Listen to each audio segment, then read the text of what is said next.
दक्षिण 24 परगना के बारुईपुर में वेल केयर नर्सिंग होम में आईसीयू और डायलिसिस यूनिट की शुरुआत। दक्षिण 24 परगना के बारुईपुर, मलिकपुर और आसपास के लोगों को अब मेडिकल इमरजेंसी की स्थिति में ईएम बाईपास या कोलकाता के किसी नामी हॉस्पिटल तक जाने की जरूरत नहीं है। अब बारुईपुर इलाके में स्थित वेल केयर नर्सिंग होम में आईसीयू और डायलिसिस यूनिट की शुरुआत हो चुकी है। पश्चिम बंगाल असेंबली के स्पीकर और स्थानीय एमएलए बिमान बनर्जी के हाथों इस नर्सिंग होम में आईसीयू केयर यूनिट और डायलिसिस यूनिट का शुभ उद्घाटन हुआ। इस अवसर पर जज्बा वेलफेयर फाउंडेशन के फाउंडर जुल्करनैन अली भी मौजूद रहे। इस मौके पर बिमान बनर्जी ने इस नर्सिंग होम के ओनर डॉक्टर एमआई खान से कहा कि आप लोगों को बेहतर से बेहतर सर्विस देने की कोशिश करनी चाहिए, क्योंकि ये इलाका एक तरह से ग्राम इलाका है। यहाँ के लोगों को अच्छे इलाज के लिए कोलकाता और ईएम बाईपास के हॉस्पिटल्स में जाना पड़ता है, लेकिन अब आपने जो पहल की है उससे उम्मीद है कि बारुईपुर के लोगों को इसका बड़ा लाभ मिलेगा।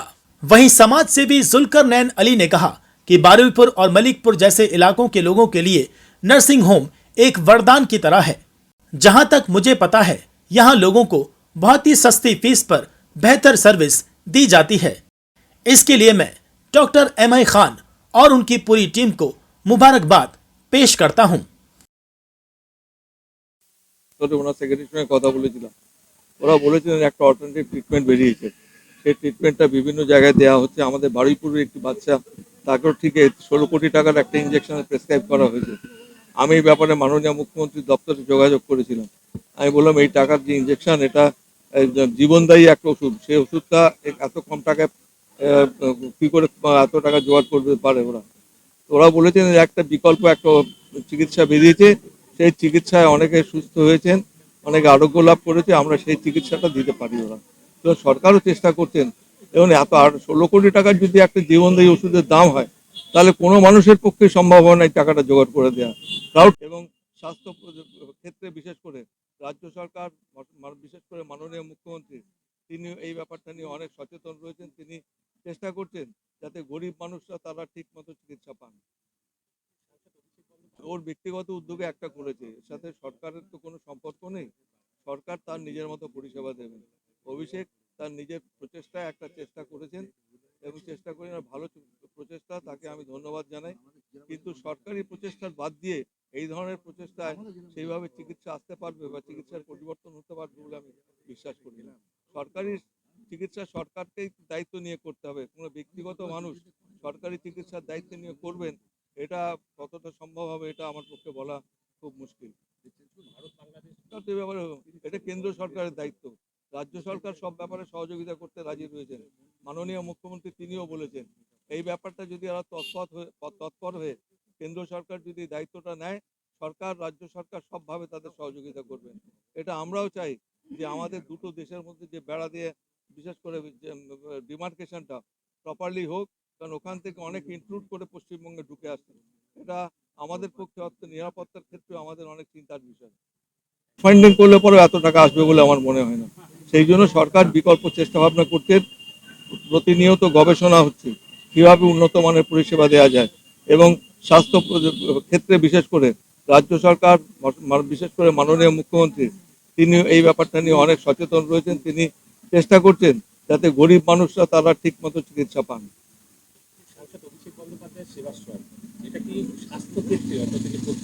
ওর ব্যক্তিগত উদ্যোগে একটা করেছে, এর সাথে সরকারের তো কোনো সম্পর্ক নেই। সরকার তার নিজের মতো পরিষেবা দেবেন। অভিষেক তার নিজের প্রচেষ্টায় একটা চেষ্টা করেছেন, এবং চেষ্টা করে ভালো প্রচেষ্টা, তাকে আমি ধন্যবাদ জানাই।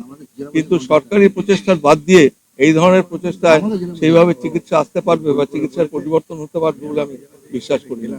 সরকারি চিকিৎসা সরকারকেই দায়িত্ব নিয়ে করতে হবে। কোনো ব্যক্তিগত মানুষ সরকারি চিকিৎসার দায়িত্ব নিয়ে করবেন, এটা কতটা সম্ভব হবে এটা আমার পক্ষে বলা খুব মুশকিল।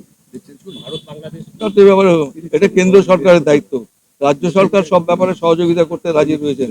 মাননীয় মুখ্যমন্ত্রী তিনিও বলেছেন এই ব্যাপারটা যদি এরা তৎপর হয়ে কেন্দ্র সরকার যদি দায়িত্বটা নেয়, সরকার, রাজ্য সরকার সবভাবে তাদের সহযোগিতা করবেন।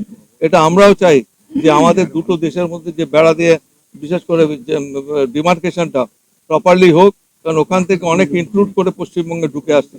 এটা আমাদের পক্ষে নিরাপত্তার ক্ষেত্রে আমাদের অনেক চিন্তার বিষয়। আমরা খুবই গর্বিত যে আমাদের মাননীয় সব অতিথিরা এসেছিলেন আজকে এবং আমাদের সমস্ত ডক্টররা আছেন।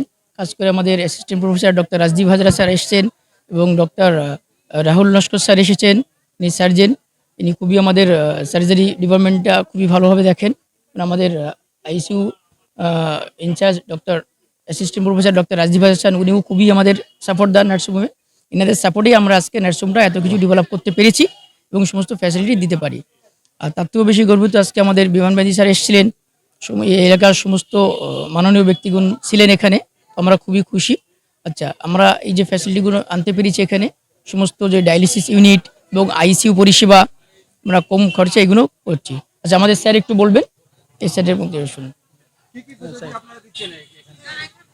এখানে আমাদের নমস্কার, আমি doctor Rahul Naskar, consultant surgeon in medical super speciality hospital. আমি এখানে কর্মরত আছি লাস্ট 2 বছর ধরে। এখানে অপারেশনের ব্যাপারটা আমি দেখি।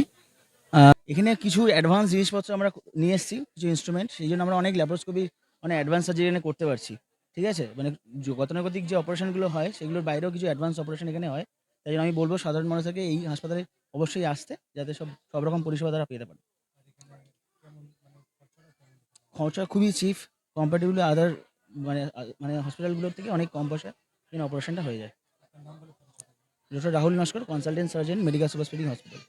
এটা হ্যাঁ, এটা বারুইপুরে এবং আমি মনে করি সাউথ 24 পরগনা একটা ল্যান্ডমার্কই বলা যায়। কারণ এখানে আমরা যে পরিষেবাটা প্রোভাইড করছি সেটা অনেক জায়গাতেই নেই। যেমন এখানে আজকে যেটা উদ্বোধন হলো আইসিইউতে, এবং মানে ওটির জন্য আমরা এনেছি ফ্ল্যাট প্যানেল সিয়াম। এই ফ্ল্যাট প্যানেল সিয়াম কিন্তু এখনো পর্যন্ত দক্ষিণ 24 পরগনা কোনো নার্সিংহোমে কিন্তু নেই, যত বড় নার্সিংহোমই হোক। এবং ফ্ল্যাট প্যানেল সিয়াম হচ্ছে কনভেনশনাল যে সিয়াম, তার তুলনায় হচ্ছে অনেক বেটার ইমেজ প্রোভাইড করে এবং অনেক জটিল কমপ্লেক্স সার্জারি, যেমন নিউরো সার্জারি, ভাস্কুলার সার্জারি, এবং সেটা এই সিয়ামে করা সম্ভব। আপনার জেনে আশ্চর্য হবে যে অলরেডি এই নার্সিংহোমে নিউরো সার্জারি পর্যন্ত হয়েছে। এখানে ক্রিয়েটিভ অপারেশন অলরেডি হয়েছে, এবং এর সাথে আমরা যে ডায়ালাইসিস মেশিন দিয়েছি, সেই ডায়ালাইসিস মেশিনে শুধুমাত্র ডায়ালাইসিস নয়, এবং সাপে কাটা রোগীর চিকিৎসা এবং প্লাজমা ফেরেসিস এইসব চিকিৎসাও করা সম্ভব।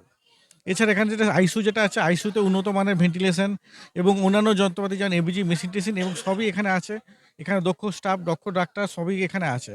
তো আশা করি যেটা এতদিন পর্যন্ত লোককে পিয়ারলেস বা এই ধরনের কলকাতায় যে নার্সিংগুলো যেতে হতো, সেই একই পরিষেবা অনেক কম খরচে এখানে আমরা প্রোভাইড করতে পারবো।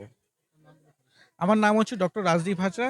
আমি হচ্ছে ক্রিটিক্যাল কেয়ার স্পেশালিস্ট কাম ইন্টেনসিভিস্ট কাম অ্যানাস্থেসিওলজিস্ট, এবং আমি ওয়েস্ট বেঙ্গল মেডিকেল এডুকেশন সার্ভিসের একজন অ্যাসিস্ট্যান্ট প্রফেসর। ফেয়ার ট্রাস্টের প্রেসিডেন্ট এমডি জুলকার নয়ন আলী, এনার সাথে একটু কথা বলুন। বলুন, আপনি কেমন আছেন? এখানকার পরিষেবা কেমন? আমি খুব ভালো আছি, খুব ভালো লাগলো ডক্টর সাহেব আমাকে ডেকেছেন, আর আমি এই নার্সিংহোমে doctor Rajdeep Hardar sir, doctor Rahul sir করেছেন। খুবই ভালো, খুবই সুন্দর, খুব তাড়াতাড়ি সুস্থ হয়েছে, লাগলো, খুবই ভালো সেবা হয়েছে। নমস্কার। आप यहाँ पर आए हुए हैं इस एक पिछड़ा एरिया में कितना अच्छा नर्सिंग होम है। वेलकेयर नर्सिंग होम के बारे में क्या वेलकेयर नर्सिंग होम बहुत अच्छा नर्सिंग होम है, बहुत कम पैसा में बहुत अच्छा पूरा सेवा देता है। उस इसके लिए मैं दिल से उनको मुबारकबाद पेश करता हूँ, तहे दिल से पेश करता हूँ। और डॉक्टर एमआई खान उनकी पूरी टीम है। मैं सभी को, पूरे नर्सिंग होम, वेलकेयर नर्सिंग होम की टीम को भी अपने तहे दिल से मुबारकबाद पेश करता हूँ। ये यहाँ के लोगों के लिए खुश नसीबी है जो डॉक्टर साहब ने इतना अच्छा इंतज़ाम किया और सारा इंतज़ाम को अंजाम दिया। मैं इसके लिए डॉक्टर साहब को तहे दिल से शुक्रिया अदा करता हूँ। ये बहुत अच्छा लगा, और बीना बनर्जी साहब ये ग्राम में इतना बेहतरीन पूर्व सेवा डॉक्टर साहब ने देने के लिए तैयार हुआ, उसमें उन्होंने सहयोग किया। मैं अपने दिल से उनको मुबारकबाद पेश करता हूँ।